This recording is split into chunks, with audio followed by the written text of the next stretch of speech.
tem informações sobre o Marcelo, mas que não envolvem diretamente a negociação e o futuro dele com o Fluminense, mas sim no Marcelo do papel de diretor, ou pelo menos de investidor dentro do futebol. Para quem não se recorda, o Marcelo fazia parte de um grupo financeiro que geria o Azures, um pequeno clube do futebol paranaense, e por isso trago aqui o Igor Siqueira, nosso repórter, que vira e mexe entra com a gente para trazer informações sobre os bastidores do futebol. Para perguntar, Igor, primeiramente, boa tarde. Em que pé que está essa situação do Marcelo investidor no Azures e não o Marcelo lateral esquerdo, ou talvez meia agora do Fluminense? Boa tarde.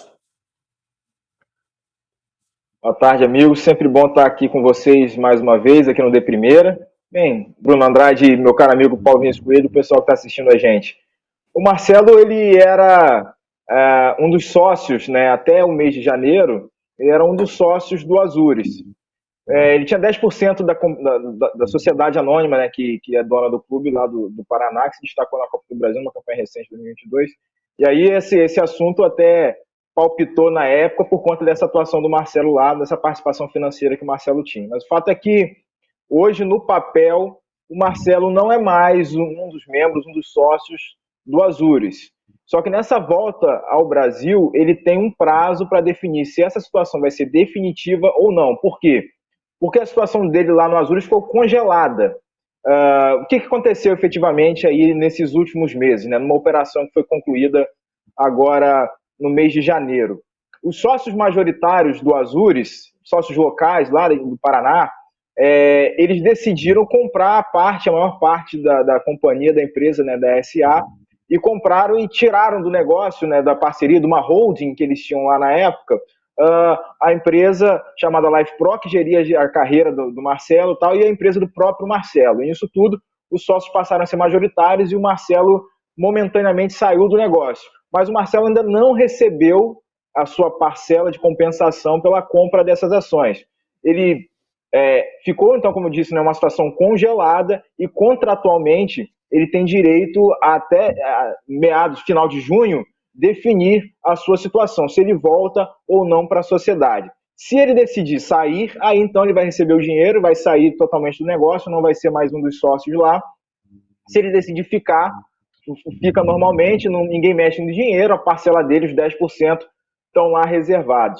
Por que isso é interessante para o pessoal do clube que está lá atualmente, né, do pessoal do Azures fazendo essa gestão? Porque eles acham que o Marcelo é um acréscimo muito importante na relação à imagem publicamente para o clube, é um incentivo para os jogadores que estão sendo formados lá, e o Marcelo pode agregar esse know-how dele como jogador internacional, além de que o Marcelo foi o primeiro investidor que o Azures captou quando fez uma primeira busca aí por recursos, e aí então eles iniciaram essa sociedade anônima, essa holding, né, com esses acionistas, como eu mencionei, que tinha, por exemplo, a Life Pro e o próprio Marcelo. Então tem uma questão que é econômica aí, tem uma questão estratégica, tem uma questão até afetiva para a definição desse cenário do Marcelo. Pelo que eu consegui apurar, Marcelo chegou a fazer um contrato dizendo que ficaria inicialmente, né, quando essa operação para compra dessas ações da maioria foi feita lá atrás, mas preferiu deixar a situação de stand-by, e aí agora está de volta para o Brasil. O pessoal da Azul está aí aguardando uma posição do Marcelo para saber se ele continuará como sócio ou não do negócio. Igor, uma curiosidade, depois te lanço uma pergunta que não sei se você vai ter a resposta, porque requer mais apuração, não sei se você já está em cima dessa apuração, mas uma curiosidade é que o Marcelo, recentemente, por muito pouco, não entrou como um forte investidor do Mafra, da segunda divisão aqui do futebol português, mas o negócio não foi para frente, então mostra esse poder aí, esse know-how administrativo que o Marcelo tem de enxergar no futebol mundial. Esse é um ponto para poder destacar como curiosidade. E um outro ponto que eu te pergunto, e até vou trazer uma comparação aqui para Portugal. Em Portugal, não sei se no Brasil acontece o mesmo, no caso do Fluminense especificamente, em Portugal, os clubes, como quase todos são sociedades anônimas, eles não permitem que os seus jogadores ou treinadores, funcionários no geral, diretores, não tenham participação em outras sociedades anônimas do futebol português. Então, se o presidente do Benfica, o Rui Costa, fosse sócio num clube da quarta divisão, internamente no regulamento, isso não é aceito, isso é proibido. Sabe-se no Fluminense, se porventura o Marcelo continuar como sócio, como investidor no Azures, se isso pode ter alguma implicação dentro do Fluminense ou para já isso não é nem sequer comentado? São dois caminhos aí, né? Vamos no primeiro na questão do Mafra lá de Portugal. Essa negociação frustrada aí do Mafra de Portugal, inclusive, foi um alerta para os investidores locais aqui no Paraná em relação a passos talvez maiores que a perna, vamos dizer assim, né, que o grupo estava tentando dar. O que acontecia na época, né? Os investidores locais aqui do Paraná, eles faziam parte dessa holding, como eu falei, que tinha a Life Pro, que tinha a empresa do Marcelo, e essa holding, o pessoal da Life Pro, o Marcelo, eles tiveram esse interesse, e a compra do Mafra seria feita em conjunto com o pessoal do Paraná, ou seja, os donos do Azures também seriam donos, como eles estavam fazendo parte dessa holding, também seriam donos desse clube em Portugal. O negócio não deu certo. E aí outro alerta também que fez com que esses investidores locais lá no Paraná quisessem comprar a parte maior do negócio da SA e aí acabassem comprando a parte da Life Pro e também do Marcelo. É que quando houve um outro movimento aqui no Brasil, do Santa Cruz, né, esse grupo econômico quis comprar, se movimentou para fazer uma compra do Santa Cruz, uma transformação em SAF, etc e tal, e aí esse bloco de investidores, a parcela do pessoal mais raiz lá em Pato Branco, né, também achou que não seria adequado. Então, vendo esse interesse da Life Pro e de outros grupos, de outros sócios, por adquirir clubes em outras localidades e outros setores aí, outros âmbitos, outras prateleiras do futebol brasileiro, eles decidiram não, a gente vai ficar no investimento que é mais seguro aqui no Paraná, então nós vamos comprar a parte de vocês, a gente tinha direito contratual a fazer isso, e a gente encerra aqui a nossa relação comercial de forma amigável, tal, compramos a parte de vocês e a vida seguiu.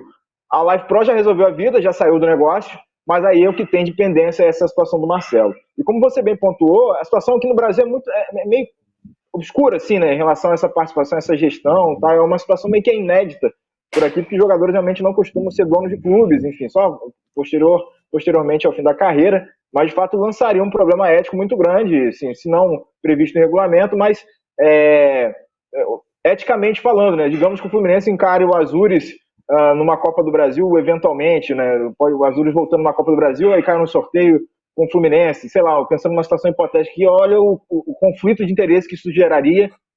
Enfim, eu entendo que o Marcelo e o seu staff devem estar analisando isso também para dar uma posição final para o pessoal lá no Paraná que está aguardando essa resposta, embora tenha tentado contatos e acredito que seja possível manter essa relação, mas de fato lança aí uma interrogação sobre a situação, a parte ética de um jogador de futebol que está atuando no mercado brasileiro e possivelmente ser adversário eventual do Azures numa Copa do Brasil, por exemplo, que envolve cotas, enfim. Lembrando que financeiramente, né, o clube ainda não se pagou, vamos dizer. Quem entrou lá no Azures de primeira, como o Marcelo, ainda não obteve o retorno financeiro do investimento. O pessoal lá, ele calcula que em 2024, 2025 eles consigam o chamado break-even, que é como o pessoal do mercado chama, né, que é como a operação passa a receita da operação supera o nível de gasto já feito. Então, para dar lucro, de fato, a estimativa que o Azures entraria no azul ou no verde,